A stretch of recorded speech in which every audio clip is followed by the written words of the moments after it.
Self-Publishing Podcast, episode number 148.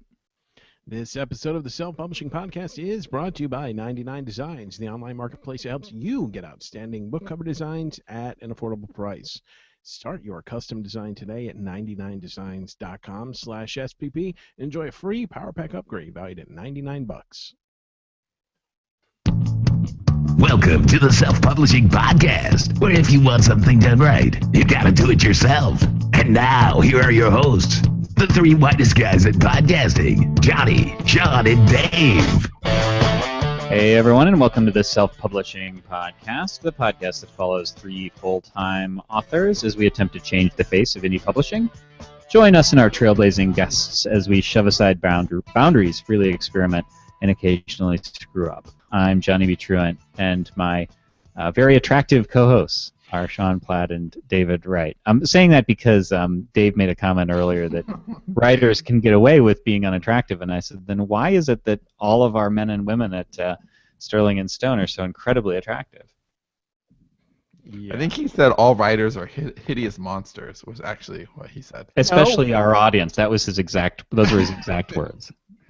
What? Right, Dave? Yeah, that's exactly what I said. What I said, what? I don't even remember the context. I know the context, but you guys don't want me to bring that up. No, I don't. Who people were saying was ugly? Fine. I believe I said odd-looking. I don't believe I said ugly. Oh, I never said that. I said my dad looked like him, so whatever. I didn't say that. I said, well, of course, I said ugly-looking people, you know, they have to work harder to cultivate a personality and talent so people will like them. So obviously, you know, writers like me are ugly. Pretty people. So are you comparing? Are you saying that adversity, that people saying that you're ugly makes you a better writer, much in the way that harsh conditions will hone a fighting force to a razor's edge? Exactly. Is that also how you're explaining your new Mill haircut? Fuck off.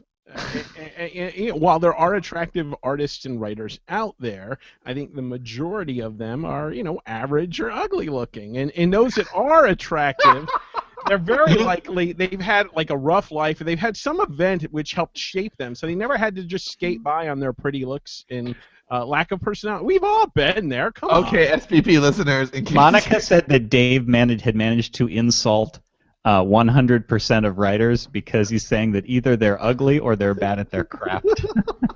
Not what I said. If you're just tuning in right now, Dave thinks you're ugly or untalented. Hey, I spent my entire high school career and middle school career with no friends whatsoever. That shaped me into something. I don't know what, but it shaped me into something. Like the Johnny Cash song about the boy named Sue. Yeah, you have to suffer for your art. That's what I'm saying, really. And being pretty, you know, I don't know. That's too easy. Being pretty, good looking, a give up detriment. now. What? If you're good looking, give up now. No, there are good-looking people that are also talented, but I just said they're probably in the minority. But I think if you stack the population of Earth, you know, across, you know, a giant a box or something, most people are average or not good-looking. So I mean, the averages speak for it. You guys are really gonna go on this, aren't you? It's just funny watching you squirm is all, right? The more you argue against it, it's like a Chinese finger trap. The more you argue, Dave is the most hilarious thing the show has going for it. Really. In fact, backpedaling Dave would be a great podcast. And a great exercise regimen. All right, so we're going to have on Donovan Scherer today, who's he's not necessarily going to talk about like illustration. He has done our covers. He's going to talk about, I called it scrappy networking. Because he's very scrappy and he's very good at networking because he's scrappy. So Donovan will be on in a bit. I will say that people that are good looking have a lot more ease of networking, you know, so they can kind of, you know, you can be good looking and be very successul because they just have to show up, right? Oh, I'm just going to email Donovan really quickly to say that he thinks he's attractive. All right, that's good. Not uncomfortable. I don't even know what he looks like. Oh, okay. But before... Dave's judgment of how good he is at his job will immediately be based on what he looks like when he shows up. Oh, of course. If he's good looking, dude, the guy's work is shit. All right. Last time I'll mention this, except at the end of the show, but I did want to give an update on the Colonist Summit because the deadline is March 15th, and this should be the last show that airs before that, and we have 2 slots left now. So if you are at all interested in joining Sean and I in Austin, Texas on April 18th and 19th for 2 days of sort of mastermind and digging into the nitty-gritty of stuff that we really a bunch can't of get other into really here, cool and writers. just more. And the group right, is the list is really growing. It's that link to check that out is sterlingandstone.net/colonist, and Donovan is going to be there. So our guest today will be there. So there you go. So boom. Do we want to? Well, hold on. I have one more thing. I have one more thing I want to announce. Sorry, this is and then we can go into whatever inane thing we were going to do next. Is Brian Cohen is doing another multi-author Facebook event, which we participated in last year, and he asked us to mention it on the show because you guys are the people who might want to be in it. So I have a short link for that, and it is actually it's his link, Brian Cohen, BryanCohen.com/pitch. So if you're interested in applying to be part of the multi-author Facebook event, which will, I don't know, maybe propel your sales into the stratosphere. Who knows? So there you go. I have one for today before we talk about awesome stuff or whatever. Monica Leonel's Write Better Faster book, which we should probably have a short link for that also. Who is she? I don't know her or 99 Designs. You'd better explain. Monica Leonel is a Sterling and Stone staff writer. She's really, really awesome, and she writes really, really fast, which is great. I think everybody listening to this wants to write faster, probably except for Johnny. You might write faster than us. Yeah, she writes really, really fast. But what I love about the way she writes is that she measures it. I think that that's really important. She treats it like a formula, and she's trying to get better at her formula and improve that formula.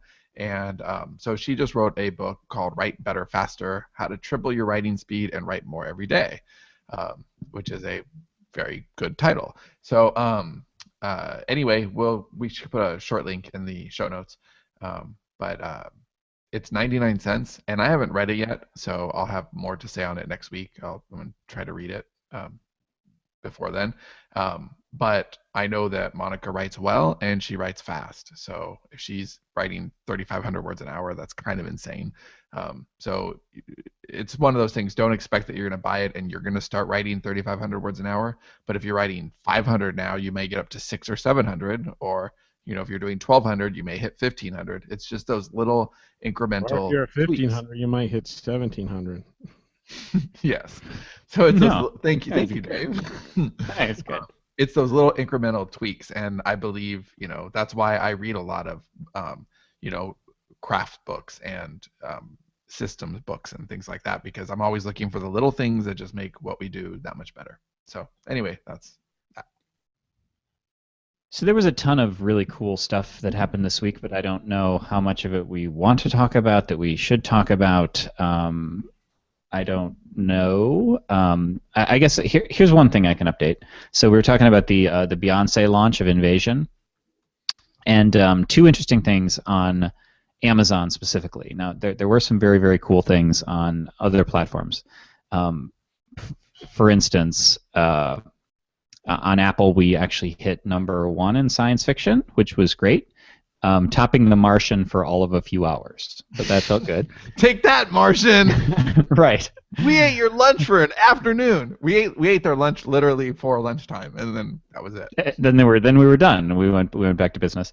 But on Amazon, I noticed 2 things that are really interesting, and that's that last week I had predicted that we may see a sort of a double trough, a double peak with sales in the first week. Now, keep in mind this has only been out for just over a week, and one of the things that we know is that anything on Amazon that's sort of algorithm-based seems to take about a week to perpetuate, to percolate through the system. So like also bots, just I guess that, like other stuff too, but I can't think of it right now. And so what I thought was probably going to happen is we'd have our launch, and we'd launched our people. We didn't do any other advertising or anything like that, and the book climbed predictably on that, and then it so put sales ranks to it. Like, I don't know, it was a $5 book, and we just launched our list and nothing else. It got up to 1,800, something like that. I don't remember. It wasn't real high. You mean in that first spike? Yeah, that sounds about right. Okay, and then and this is a long-term play too. So this will get magnified in book 2, which is called Contact, and book 3, which is called Colonization. And so this is just the very, very beginning of this. And as we said, this is something that we'll watch. But then it slid down to 5 digits, which is, and then it hung. Like, I think it got to 10,000, and then after a few days, it just crept right back up on its own. So now. Dave did send an email to the Collective Inkwell list, but separate from that, divorced from that, with enough time having passed, it just kind of just started going back up to around the 2,000 mark again. And I think that's the also bots and the cover and stuff doing a little bit of its magic. So just wanted to report that did indeed happen. And the second thing I'll say quickly was that having the pre-order for the second book, since this is a page turner, available at launch has been very, very nice, and the second book is actually I think it's at about 12,000 now, and it's pre-order and it's not out for a month. So and it doesn't have a cover. Like, the cover says coming right. soon. So the fact that that's actually ranking in its categories on its own as a pre-order that we're not promoting at all, we haven't told anybody about that. That's just back of the book, is very nice. Yeah, that really validates this whole strategy. It's pretty awesome. So we should get another big spike on 1 when 2 comes out, and on 1 and 2 when 3 comes out. So, this is definitely long term, but I think for phase 1 we couldn't be happier. And it is also worth noting that this is not a 99 cents or even a $2.99 launch. This is the first time, I think, in a long time where we launched at full price. We gave it to our platinum readers early, and we're really trying to respect our platinum readers also by not putting stuff out at 99 cents when it comes out, because they're paying. And so this was a full price $4.99 book. No launch day $2.99, nothing. We just dropped the book, dropped the email, and to kind of see what. And drop the mic. Yeah. And yes, breaking comments. Oh, so okay. I think that it's pretty exciting for phase 1. I think this is good stuff. Go ahead with the comments, Dave. James Thorne says, better looking people type faster. I guess that's a nod to Monica. Eric Marshall says, I want to start a drinking game. Every time Johnny says, I don't know if we can talk about it, or something similar. Garrett Robinson is here. Says, holy crap, I'm the first commenter. First, yay. Yeah. Okay, that's and Tammy Lebrecht says, also really good, 2K to 10K by Rachel Aaron. Yeah, I've read that. That's fantastic. Mm-hmm. I know something else that I can report. This is I think we've already kind of talked about this, but one of the things that we had a little bit confirmed this week was. Well, I said I think we've already talked about this, which is different from I don't know if we can talk about this. I actually asked Sean in the chat if we should talk about something. So you can take a drink sort of in memoriam on that one. Is that pre-orders really are I wouldn't say a big deal on Apple because a big deal depends on your book and your promotion and all that stuff. But Apple cares about pre-orders a lot more. Like they actively, there's a section on the Apple Store, on the iBook Store, that says it's coming soon, and those will rank, and it'll just have the pre-orders that are sort of trending on there, and not anything that's live. And they do active promotions for pre-orders, and some of them are like Apple exclusive pre-orders, and so these are things I don't hear anywhere else. So we wanted pre-order for the second book in a series so that people could buy through from the first. But the idea of, hey, pre-order's a big deal, and we will actively kind of promote. I mean, not everybody, obviously, not in any situation, but like they will do like pre-order promotions and there's an advantage to having a pre-order on Apple in a way that kind of doesn't exist anywhere else. There's kind of no downside. You can change cover, description, release date, literally everything, right up until the last minute. And obviously, you prefer that you move release dates down, not up, if you need to, but closer to the sooner releasing. Right, sooner. You don't delay it because that annoys people who have right.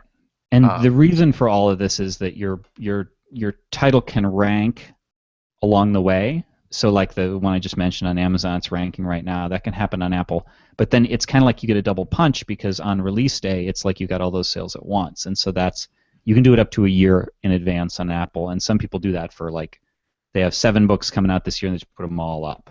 So which isn't how Amazon works. Amazon works where, if you're getting those pre-orders in, they count as sales, early, but you don't get that punch on launch day, and you do on Apple. So that is powerful. If you have readers who are reading on Apple, it's worth getting the pre-order up, as soon as you possibly can. We're doing that actually right now. CI is in the process of getting a pre-order up for Yesterday's Gone season 6 on Apple, because why not? I mean, we'll get it up on. Start writing, huh? Yeah, we'll start that really soon. Shit. That's okay. The release date is 2028, and it can always be moved. Okay. As long as that's flexible. I don't mind. I don't mind saying our release date on Yesterday's Gone season 6 is going to be 4th of July, and it'll be awesome. I'm really, really, really excited about that. Not just the story itself, which I'm really hyped on, but just the whole idea that it's our oldest, it's our oldest franchise. It's our most mature. It's not our oldest. Well, Available Darkness was first. Yeah. Yes, but it's your most mature, most developed, right? Yeah. And it'll close the book on that, and hopefully open new books, and it's going to be really, really exciting to see how that all unfolds. And we've got a lot of juice this last couple weeks with things to do with pre-orders and how to handle that, and so I'm pretty excited about it. Now I think that Eric's right. We have been doing the it's a secret a lot lately because there's so many things that we have bubbling. So do you want to pop the cork on one of those? The thing that we did put a pre-order up for? Yeah, go ahead. Okay, so Lexi's new title, and this is a Lexi title in the same way that LaFleur was a Lexi title. This really is architected almost mostly by me and Johnny, and it's a romantic comedy. And because Lexi didn't get her filthy little dirty hands all over it, it actually only has a single sex scene the whole book, and it's long. It's a full book, but it's a romantic comedy, and it's called My Stepbrother the Groom, and it's awesome. It's up on Apple right now. It comes out on March 26th. That's off the top of my head. That's right though, right, Johnny? No, it might be the 27th actually, which is a little odd because I think that's a Friday, but that we could change it. Yeah, we can do that. That's right. We can't. And this is why I mentioned the exclusive pre-order thing, because this is currently only an Apple pre-order. We actually had it up other places, and we can put a pre-order up later. Like it's just for this period, we want to let it accumulate. They're exclusive. Yeah. So it's another pre-optimized cover and all of that, just like we talked about with Invasion last week, where we did this, pre-optimization work and thought, okay, we want this to be a little more commercial. We're not just writing exclusively to our muses. I mean, once I think in Write, Publish, Repeat, we really make the case that you want to put, it's art and then you turn it to product, and that's the way we've handled everything. And right now we're kind of doing something a little different, where we're saying, okay, let's think about it as a product and then turn our artist hats on and then turn it back to product. And so My Stepbrother the Groom was like that. We really thought, okay, we got to get a pro cover and write the product description, and a lot of that work came before we started the story, and then we really dug into the story, and it became all about the story. And the story is it's really funny. And it has I watched like a week's worth of romantic comedies to prep. Yeah, it has it follows a lot of rom-com tropes for sure. But despite its pre-optimization, it has a lot of a lot of really detailed character work, and we even had to pause towards the end of production and revamp a couple of things to make sure that the character work was really what it needed to be. And it's a very cool title, and I'm very, very curious to see how it does. So that's another one for us to keep an eye on, along with Invasion, just to see, how well the title performs. It's, we had set out to write a romance with LaFleur, and we succeeded in writing a really awesome book, but we totally failed in writing a romance. We ended up writing, women's lit book, and it's just not a romance. There are some things about it that are really romantic, but it's not a romance. My Stepbrother the Groom is an absolute romance. I think we did exactly what we were supposed to do and what we didn't do the first time. So anyway. Yeah, that was my wife enjoyed that week of just watching romantic comedies. We watched Say Anything and my Notting Hill and what's the Julia Roberts wedding one, my best friend's wedding, and so anyway, lots of category of movies I haven't watched. Say Anything. Oh, I love Say Anything. Say Anything is awesome. I hadn't seen it in a long time, and I was surprised at how Say cool Anything almost transcends the romantic comedy genre, though. I mean, it's John Cusack is responsible for a lot of that, I think. Though I know it's Cameron Crowe, obviously, but I thought he was great in that. Yeah, and I'd seen it before. It's not like this is the first time I've seen it. It's a good script, I mean, look at the other stuff that it has in there, like Frasier's dad, evading his taxes, and like there are just stronger story elements there than you would normally find in a rom-com. So anyway, any update on comments there, Dave? Anything to? Dylan Perry echoes Eric's thought on the drinking game and says we'll be wasted in the first 15 minutes of the show. It's because we're in a unique position where a lot of people could just do these things, but we're kind of in a what would you call that? Like, everybody's watching it, and so it affects it. It's like it's an extra variable, you guys watching it. So we do have to keep mum on some of this stuff. Yeah, I agree. Do we have do we want to get to any questions, or do we have our something awesomes before Donovan pops on and we have an awkward conversation preceding his? I have nothing awesome. Sean, do you have anything awesome this week? Is that your life's mantra? I'm waiting for something awesome. Well, I just finished today. Actually, I just finished the Steve Jobs book. I think it's just called Steve Jobs, the biography by Walter Isaacson. It's very long, but very, very good. And I read it because I'm in Beam mode right now, and we have a. Not because you love Apple. Well, it is because I love Apple. Like, I'm very curious, but it was more about Steve Jobs than Apple. I mean, Apple's clearly a major part of the book. But I'm reading it because we have our Noah West character in the Beam, and there are some, he's a Steve Jobs like character, and I know about Steve Jobs in broad strokes, but I didn't know the minutia, and I thought there might be some quirks or some stories or anecdotes or something that I could pick up before I start on the Beam, which is the next thing I'm going to listen to, because I'm going to map that out really soon. And I just love this book. I really, really love the book, and it made me love Apple even more than I already do.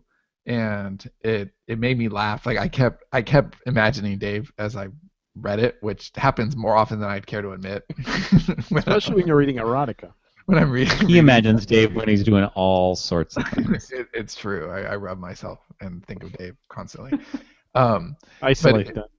But I really, really, just really loved it, and I really admire how fiercely devoted he was to changing things and to doing things that hadn't been done before, and to quality product, and his commitment to doing things that are amazing. And when you look at the number of things that man accomplished, in his lifetime, that really did change things, just change the way that, from the way animation. I mean, he revolutionized animation for the first time since. I know Pixar had a ton to do with that, but Pixar wouldn't exist without Steve Jobs, and neither would a lot of the things that we all use in our daily lives. And it was just really amazing to read his story and see how everything kind of hooked together, and his progression through life. And I mean, the dude was a fucking asshole.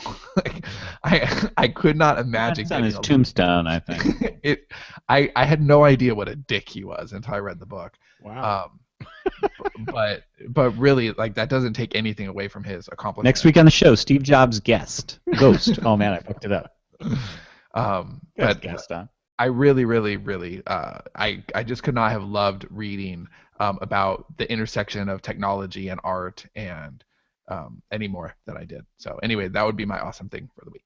See, this goes with the thing. Steve Jobs was, a good-looking guy, so he had to have some flaw in order to be a genius, and that was, his assholeness. So it all comes together. It all makes sense. He just thought he was a little too special. Some of the things, but he was being an asshole. That's being matter of fact. Well, the thing about geniuses is we geniuses don't have time to deal with you little people. All right. You heard it here. Making all kinds of friends this week. Okay, so everybody, if we're keeping score right now, Dave's a genius. You're all ugly. I'm ugly, so I'm allowed to say other people are ugly. I have something cool, but it's a bit of a tease. It's the coolest Eric, moment get ready to drink. No, the coolest moment in my week was when Dave contacted us urgently and declared that he needed an emergency Better Off Undead for a reason that he won't tell us about until we're on the air next. Yeah, so he's like, all caps. It was just. And what I'm waiting for, I hope this happens, but we'll see, is I'm convinced that what Dave is so angry about, he's going to tell Sean and I, we're going to go, well, I do that all the time. I can almost guarantee that you guys will have a way different reaction than I had. This is so exciting. No! We'll leave it at that. I was eating, though, that I wished you all would. I wish Carl was there, too. That would have been a special treat for everybody. Can we do a Friends-like show where it's just the four of us, the three of us and Carl, and we just hang out, and Carl gets angry at things, and Dave gets angry at things, and Sean and I say it's no big deal? I was talking with Carl this week. I told him the story because he was awake at that hour, and I realized that Carl is more me than me. When I'm talking with Carl, if I was to do a podcast with Carl, I would be, kind of like you guys with me. Like, I'm normal compared to. I mean, Carl's really. That's a really scary thought. Them's fighting words. Yeah. So when you were at Olive Garden, Dave, were you thinking about the what you were going to do with the 12 cover?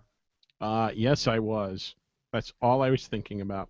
And you had no solution?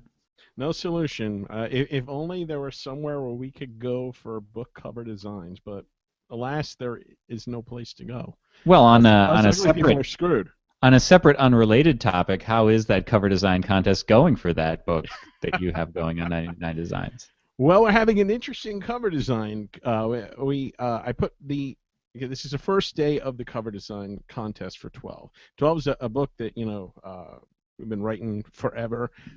It's going to be a very special book, I think. It's like a very special episode of Blossom. Or a very Davy Christmas, yes. Yes. So we want this cover to be, phenomenal. We want it to be. You never want a shit cover, obviously, but we want this cover to be like, really awesome. So I'm not doing it, and we said let's go to 99designs.com/SPP and see if those artists will come up with something, because I figure they're all ugly too, so they're really good at their art. And yeah, we've got a few entries. One of them. Yeah, you can do that. Reading comments. So anyway. Go ahead, Dave. Yeah. So, and the funny, I put very specific things of what I wanted on the cover, and one of the things I did not want was I didn't want like a horror font. It's not a horror book. It's like a suspenseful. I don't know if it's a thriller, but I didn't want it to look like a horror book. So I said, no cheesy blood splatter effects and no horror font. So the first designs we got back, we got two that were just the opposite of what I wanted. Big ugly 12 with blood all over the place. I'm like, what the hell? But with 99 Designs, the good thing is there are a ton of artists that are competing. So the bad, if you were dealing with one designer and they just didn't get your vision, you'd be screwed. You'd have to go find another designer, take time to do that. But now with 99 Designs, you have a whole bunch of people competing, and already we've got some others that are really awesome looking. And I'm looking forward to seeing, what new ones will come in. Do we want to give the link? Is it public? Because you were doing some sort of a private thing or whatever. Because I can give the. I do have a link, but I don't. Will anybody be able to see it? Not yet. Right now, I made it a blind contest by accident, so I don't know if we can post this stuff, but we will have it in a blog post next week. What blog post URL were you guys going to use? Is selfpublishingpodcast.com/12 cover 12 cover 12-cover. No, it's just 12 cover. It's because Okay. I made it self-publishing podcast and got to remember to listen to these. We will Go ahead, that. Dave. Finish up, and then we'll talk to Donovan. We'll update that and share the whole experience, so you can be in like on day one of how it goes and issues we might have and how we come to the best cover possible, and you'll be able to follow that on that link right there. All right, everybody. So start your custom design today at 99designs.com/SPP. Use that link and you get the free Power Pack upgrade valued at $99 that helps your contest stand out from the crowd. And I think the question on everybody's mind, Dave, is Donovan attractive enough to be talented? Donovan is good looking, so he must have some screwed up thing. He's a hack. Which made him an artist. So what tragedy happened? Where did the bad man touch you? Can you show us? Everywhere. When did things get rapey for you, Donovan? Wow, you had to go there, Sean. Really? All of childhood. I was in the Scouts, so I've got that Say to work no through. more. All right, We're so alienating everyone this week. This is off to a great start. Donovan Scherer is our. He's done a few covers for us that kind of saved the books. Honestly, like I don't think that's an understatement at all. Did he do redacted? No, I did redacted. He should do redacted. No, you did redacted. Nothing can save that. Yeah, it actually wasn't. Well, he did do Space Shuttle, Dave. And but that isn't the one I'm talking about. That can't be saved. He did the two for Lexi that really were hard. Yeah, adult video and the big one is Filthy Fairy Tales. Because we had no idea what to do with those. It was like, how do you convey the tone of these? And Donovan did that for us. So first of all, right now is perfect. It's awesome. It's one of our best covers. Thank you. Unfortunately, I can't put those book covers next to my own work because it's all for kids. We have a 1-star review right now on Filthy Fairy Tales that says, this book should not be for children. And we're like, no shit, assholes. That's why it's called Filthy Fairy Tales. It has slutty-looking naked people on it. Yeah. But so did Hop on Pop. I mean, to be fair. Right, to be clear, and listen to that title for Hop on Pop. Over and over. So Donovan's going to be at the summit, so that'll be fun. Sean and I have met him in person before, but that'll be fun. You're still not going to get to meet Dave, though, because he's avoiding you. He's too good looking for Dave anyway. But looking people. That's why I hang out with Sean and Johnny. We're going to have you on to we are having you on. We're not going to have you on. We are having you on to talk about, I called it Scrappy networking. So when Sean and I met Donovan, we knew him from the show, and we knew him from, you had done some drawings of Isla Doyle from Dream Engine. He was in Fiction Unboxed. And that was like really, really cool. It was like, wow, like instant like fan art right there for Dream Engine. But then we were speaking at Author Marketing Live, and we see him, and he's like you had like a bunch of stuff for us that you gave to us in a non-pushy way, and declared that you wanted to do something, like there was a project you wanted, and then this all came out of that. And so somehow you managed to network without being an asshole, which is tricky.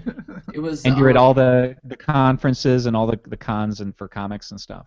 Yeah, I think what kicked it off for Author Marketing Live was I was listening to the Author's Almanac audio files, and you guys were talking about working with Lexi Maxwell and having to do a lot of her rebranding, and that was something that I'm trying to get the hang of for my own stuff. And even though I do kids' books, a lot of the same things that you guys are going through with her, I have to do for myself, because I just focus on live events. I'm trying to figure out this internet thing.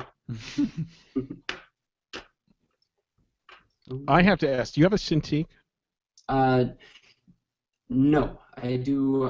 I draw by pencil, and then a lot of the line work that I did, like for the Filthy Fairy Tales, I did that all in Illustrator, and then I do coloring in Photoshop. So I have a Wacom tablet. Okay. But I don't draw directly on the screen. Okay. I just had to talk because I have a Cintiq 13 and I love it, but I wanted 24. Yeah. So bad. Yeah, someday maybe. But they're geeking out on the artist stuff here. Listen to that. Dave's all rosy. Look at him. Yeah, I know. I'm flirting, all right? He never gets to talk about the size of his Cintiq. We can take it to the next phase, Dave. When I first met Sean and Johnny, I had the artwork that I did for the Dream Engine, and I kind of feel bad that I didn't have anything for you. So I did something of everyone's favorite serial killer. And wow. There we go. So I'll have to figure out how to mail that to Redacted for you. That's very, very cool. You better mail it to Sean. He's like a relay. Wow, thank you. That's awesome. Yeah, I'll bring it down to the colonist session. And well, Dave won't be at that. Well, Sean. That's true. Hang on to it for now. I don't know how to share pictures, but if I have you go, it set up as. Do you have it on your desktop? Yeah. Okay, so then just hover your cursor over to the left-hand side, and the little green button is screen share. Green button. And then you'll pick what you want to share. Yeah, if you have any open porn windows, don't click on those. Like or Sean. do. Oh. Quotidian Light has a comment. Does the Dave Genius Club have a special handshake, or is it redacted for germs? Yeah, there's no handshake. No handshaking. No handshake. That's silly. Handshaking. Do you want to die? Monica says that. There's that one. Oh, that's awesome. That's awesome. And I have that set up as wallpapers for you guys to give to all the Yesterday's Gone fans. Oh, that's fantastic. Yeah. See, that's Scrappy networking, y'all. There we go. So you'll need to go back to the screen sharing thing to go away. Did you have something you were in the middle? Were you starting to read something, Dave, before we move on? Yeah, Monica, a short link for her book, Write Better, Faster, is Prose on Fire. That's PROSE on fire.com/write faster. So you can find the book there. Excellent. All right, so what do we want to ask Donovan about networking for authors?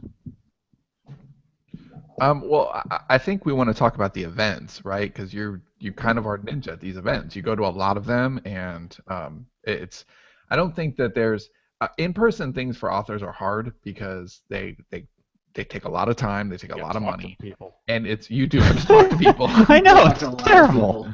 And it's one-on-one, right? But I think that, and I'm totally guessing here, and Donovan can elaborate, but I think that the value there is that each one of those people is so excited by what you do, you hope that they talk to 10 other people, that you get more of a magnification there because the relationship has so much more depth to it. Yeah.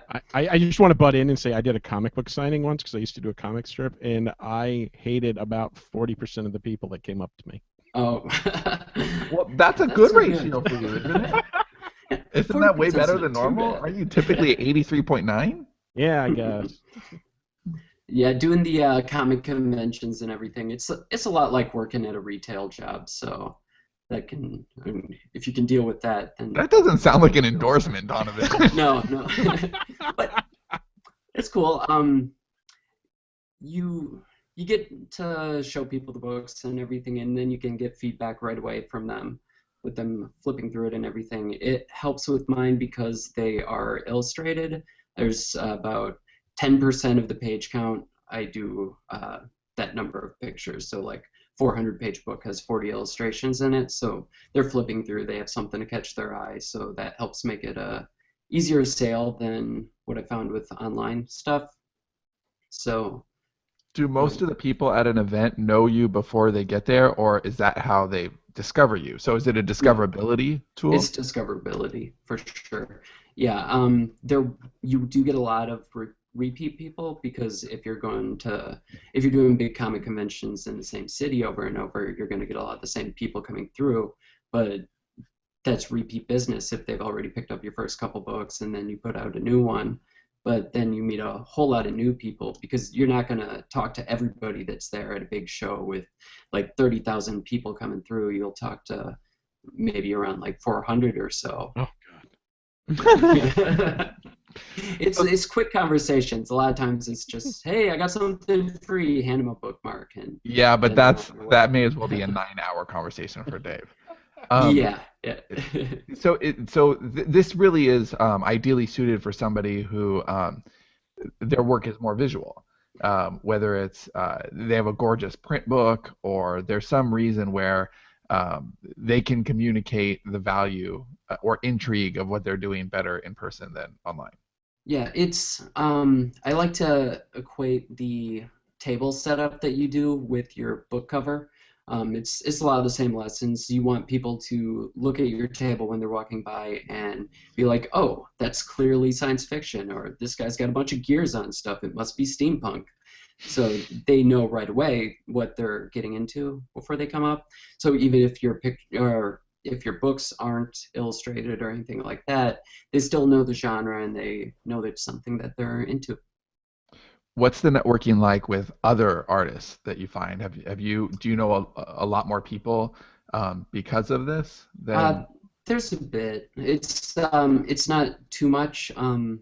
If I was not doing everything myself and I was looking for somebody to help out with covers or doing artwork for books, that would be a great place to do it. Otherwise, there are a lot of new authors that I get to meet, and a lot of them aren't in the whole podcast sphere, so I get to send them your way and share everything that I know about the book marketing. So helping out a lot of people there. And you get to meet a lot of the traditionally published authors will go there too. I just met Scott Kennemore, who does the Zen of Zombies books. So That's a great title. Yeah. Yeah, they'll show up at shows. They a lot of the traditional published ones don't have the hustle that the indies do, because yeah, that makes sense. They've got everything set in place for them. So what's the ratio of traditional to indie at an average show? And do you see that changing? Do you see it growing one way or the other? It's hard to say. There's not a lot of authors at these events. It's pretty equal between indie and traditional comic book people. Depending on the show, if it's more expensive shows, it's probably going to be more traditional people, and if it's slightly smaller shows, but even for some of the bigger ones, a lot of new artists still come in there. So it's about half and half.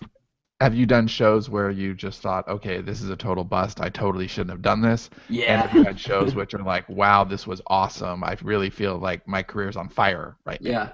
Yeah, I did a show in Anaheim once, so we had to fly out and rent a car and stay in a hotel the entire time, and we're across the street from Disneyland, so Mickey Mouse is just holding wads of cash laughing at us because nobody was there. Nobody was in Anaheim for a comic book show. But then I think my last 2 shows have been my best shows ever. So it kind of depends where you are. Was at the beginning of February, I did a show in Madison, and the place was just primed for a comic convention. So that was just great. Everybody was easily buying stuff. And then, what was it, 2 weeks ago, I did the Walker Stalker show in Chicago, and that's my audience right there, because my kids' books are all about monsters and everything, and people are there for The Walking Dead, so they love zombies, but they all bring their kids with too, and then I've got something for the yeah. kids that's monster-based, so... That's the right intersection Yeah, right yeah. there. My son would run out really screaming. The only comic show I ever went to was in Anaheim. Yeah. Coincidentally.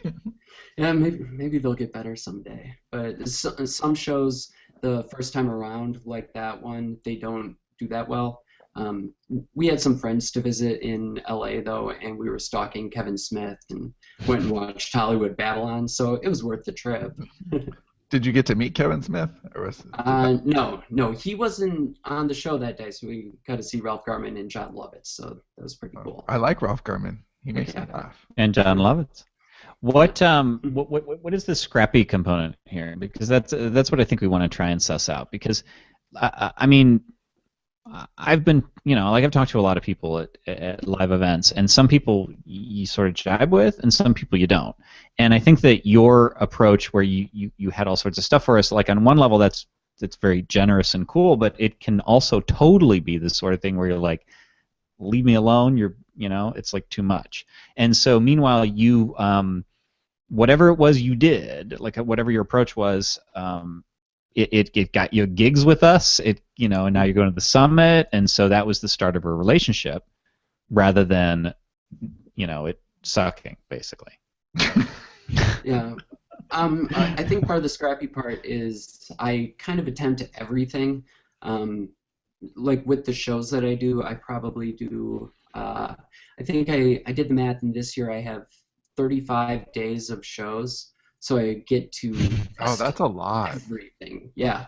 I do one show in Kenosha, my hometown, and I do that for 12 weekends out of the year, and I constantly changing what I do, figuring out what works and how to set things up to get the most attention. So you iterate and optimize your show performance. Yeah, I've done split testing with sales pitches throughout the day just to see what worked best, and now I got it down, so I'm at like 90%. I could get a book into people's hands and then just try to close the sale. That's really cool. So.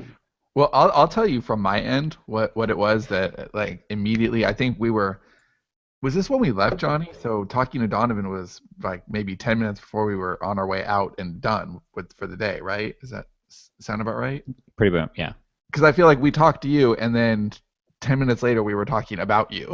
Yeah. Well, but he went with us. We went out into the lobby area, and there was that little like cluster. You remember that? Yeah, and that was I was impressed with you were confident about your work, and I always like that.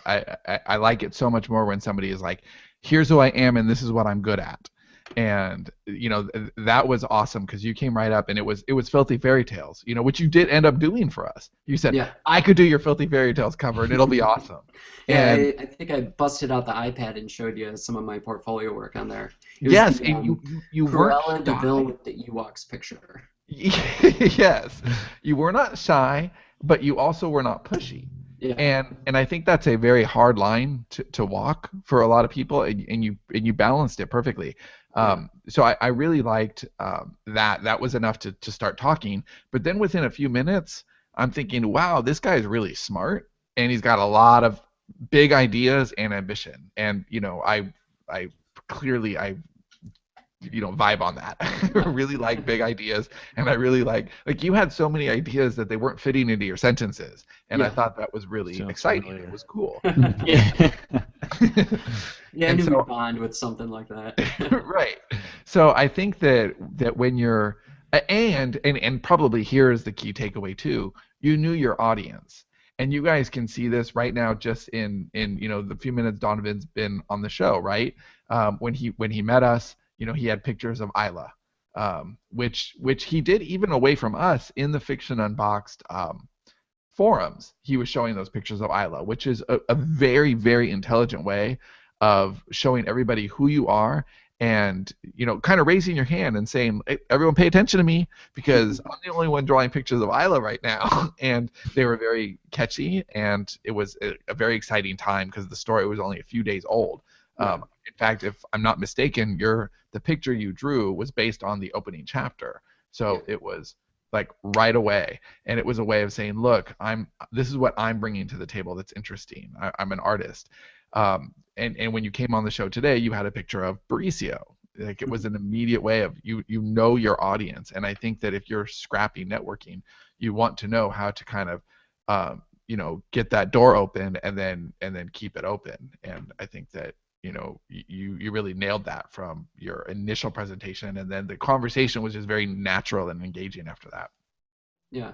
If you got some sort of special talent that you can help out people you like with it, then put it to use.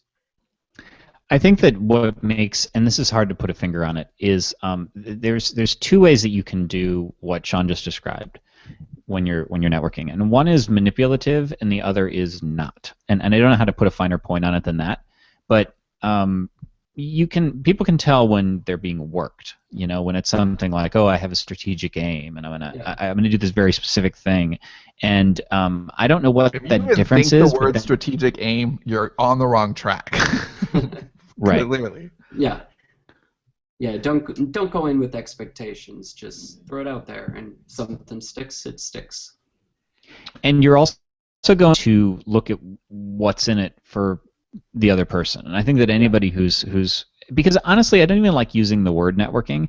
We do because it gives people a handle, but really it's just Dave's gonna laugh. It's just making friends. Like, that's all that is. That's just talking to people, right? That's just being a normal human being and being friendly. What is this friendliness you speak? Dave has a very different definition of normal human being. Well, but the funny thing about Dave is that when he was in Austin with us, he was totally normal and friendly with people that he didn't know before. You're capable of networking, Dave. You just don't think you're a networking dynamo. Yeah, especially at his fake birthday party. Yeah, my fake birthday party. We got a comment. Kate Morgan says, I want that Mauricio art on a t-shirt now. It must be mine. Yeah, I would wear that t-shirt every day. Okay, it is set up so you guys can make some t-shirts with it. So. Oh, that's so awesome. One other thing I would add to that I think is really important with the Scrappy networking, idea and that Donovan executed very well is the follow up. That it's not enough to just run into somebody. You want to send that email afterwards, and I know that that's something I've been pretty poor at in the past. I'll meet someone, we get along famously, and then that's it. I was like, okay, that was fun. I'm not going to send you an email though. And I think that you really want to cement that relationship. And Donovan came back and he sent an email. And I think that you want to close those loops. You want to follow through. If you meet somebody in person and you vibed with them, or there seems like something like you guys could collaborate in some way, either personally or professionally, don't be shy. Send that email. Yeah, you see that a lot. Oh, yeah. Can't talk. You see that a lot at the comic conventions when you're talking to people, and you're doing the same sort of thing and can help each other out. You won't hear back from most of them, but every once in a while you still do, and then you can promote each other's work and everything. I just met an author who was doing his first comic convention at that show in Madison and ended up picking up his book on Audible, so that was pretty cool. And there's no other way to put it than to say that you do have to have some degree of chemistry. There are people that may have great ideas that I'm kind of just being, you're just kind of polite. You're just like, okay, well, this is a fun conversation, but I just know we wouldn't jibe. Yeah. So there is something to be said for that. I think it's the kind of thing where you should almost have more to offer than they have to offer you. And like that's what makes it great. If you're saying I like you're so excited about all the things you can do for this person, then that's cool. Don't go into any relationship thinking what can they do for me, because it's just the wrong tone. It's the wrong first contact. You just want it to be really friendly and respect. Those relationships that are really founded on a mutual respect are the ones that go the farthest. And if you go in there thinking, you're keeping score in any way, then that's bad networking, Scrappy or otherwise. Yeah. What do you think are our takeaways here now that we're coming up on the end? I mean, we talked. This is a lot like comic based. What do you think for authors? Do you think any of this changes for people trying to just make connections? Just you got to get out in person. Yeah, it's doing those shows, live events is a great place to meet the readers and everything. And it's constantly building your mailing list too. That was something I neglected for the first 3 years of doing shows. But now that I'm kind of focusing on that, I'm staying in contact with people that have bought my books and getting more stuff to them and letting them know. I have a question on that. How do you fun. get somebody who is in person to stop what they're doing and get on a mailing list? Do you have something like a card that they could take away with like a bonus download or something? I have a little sign-up form, so I just take their name and I either punch it all in when I get home, or I use MailChimp for my mailing list, and on the app you can just type them in there. But most of the times I'll wait until I get home so I can tweak the autoresponder, so it's like, hey, it was awesome to meet you at this show. So it's a little more customized. Does that affect anything with like double opt-in versus single opt-in? If you enter it in yourself, it does not do a double opt-in. Okay. For MailChimp, there's a constant contact us that way too. I think on Aweber you do. Aweber's really finicky about that sort of thing. Yeah. I've also made it a little easier. Whenever people buy print books, I'm offering to give them the digital copies too. So I'll just email them whatever copy of the book they bought. Because if Amazon can do it with their matchbook, why can't I? No, I think people really appreciate that too. Yeah. I mean, I personally feel like print books should come with the digital version. For sure. They should, or a very like a 99-cent version. You shouldn't have to pay $15 for the print book and $15 for the digital version. That just kind of sucks. Yeah. So what's the like one thing that you could say for everybody? Because I think most of our listeners are, either nonfiction or fiction authors, and they're not doing a lot that's visual. So it would be harder for them to either feel at home at a convention or justify it. But in just in-person events, going to in-person events, whether that's an actual convention or something like Author Marketing Live, or any of these indie book things that there's quite a few popping up. If there's value in going to those, what is something that everybody could do to make it worth their while when they go? If you end up talking to people, find out what they like, and if your stuff fits their needs, then tell them more about it. I think that's the big thing. That's what I've been trying to focus on mostly, is just instead of forcing the sale on people, just find out what they want, and if you've got something, then throw it their way. Do you think Donovan's going to be Scrappy in April in Austin? Do you think he's going to be scrappily where he's going to bring something for everybody? Like cupcakes, you got to have one for everybody. Well, I don't know. He's got travel. I don't know if he can bring cupcakes. But Donovan, I have a button maker. Cupcakes. So. All right, Donovan. Where's the best place for people to find you? DonovanScherer.com, and if you go to DonovanScherer.com/SPP, I've got links with the Mauricio picture and a bunch of little articles that I wrote for authors getting into comic conventions. There's some cool stuff in there. Scherer, Scherer, for those listening.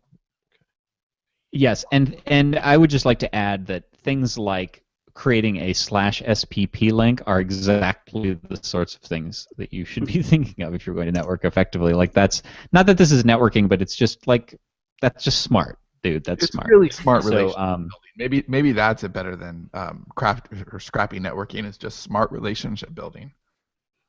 Yeah.